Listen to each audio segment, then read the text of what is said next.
గిరిజన తిరుగుబాటులో భాగంగా గిరిజన గోండు బిడ్డ అయిన కుమరంభీం తిరుగుబాటు 1938-40లో జరిగింది. ఇది గత ఎగ్జామ్లో చాలాసార్లు రావడం జరిగింది.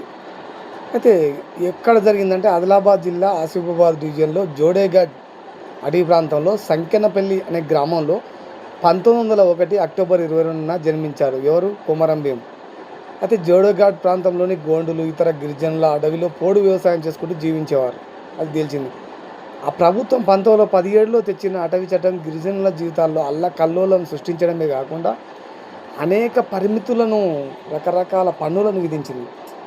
దానికి ఏం చేసిరు? అదేవిధంగా 1935లో సిర్పూరు, కాగజ్ నగర్ ప్రాంతంలో పేపర్ మిల్లు ఏర్పాటు చేశారు. అయితే పేపర్ మిల్లు కోసం విశాలమైన అటవీ ప్రాంతాన్ని ప్రభుత్వం స్వాధీనం చేసుకోక చేసేదేం లేక చాలామంది గోండు గిరిజనులు ఫ్యాక్టరీ కార్మికులుగా మారిపోయారు. సర్దాపూర్ అనే గిరిజన గూడెంలోని గిరిజనులు అక్కడ భూములను పోడుగట్టి సాగు చేసి పండించిన పంటను సిద్దికి అనే జమీందారు దోచుకొని పోయాడు. ఆ దోపిడీ ఆపాలని కొమరంభీం సిద్దికితో ఘర్షణకు దిగాడు.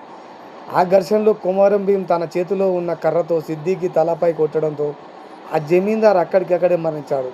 నిజాం ప్రభుత్వం కొమరంభీంపై హత్యానేరం మోపడంతో కొమరంభీం మహారాష్ట్రకు తలదాచుకున్నాడు. అక్కడ సామాజిక స్పృహ గల విఠోబా అనే ఒక యజమాని దగ్గర ప్రింటింగ్ ప్రెస్లో పనిచేయడం జరిగింది. ఏడ పనిచేసిండో? ప్రింటింగ్ ప్రెస్లో పనిచేయడం జరిగింది. అయితే విఠోబాను పోలీసులు అరెస్ట్ చేయడంతో కొమరంభీం అస్సాంకు పారిపోయి అక్కడ కాఫీ తోటలో కూడా పనిచేశాడు 5 ఏళ్ళు.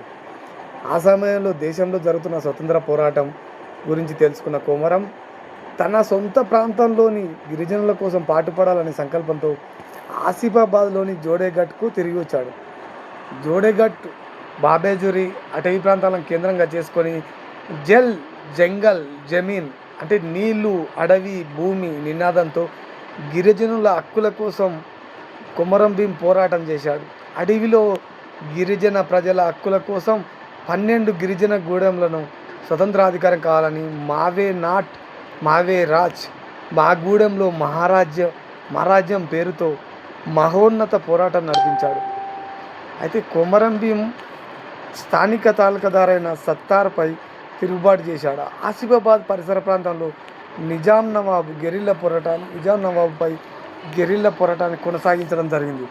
అయితే 1940 అక్టోబర్ 27న కుర్దూ పటేల్ అనే నమ్మకద్రోహి ఇచ్చిన సమాచారం మేరకు ఆసిఫాబాద్ తాలూకాదార్ అబ్దుల్ సత్తార్ 300 మంది సాయుధ పోలీసుతో జోడేఘాట్ గిరిజన విప్లవ వీరుల సమావేశం నిర్వహిస్తున్న ప్రదేశానికి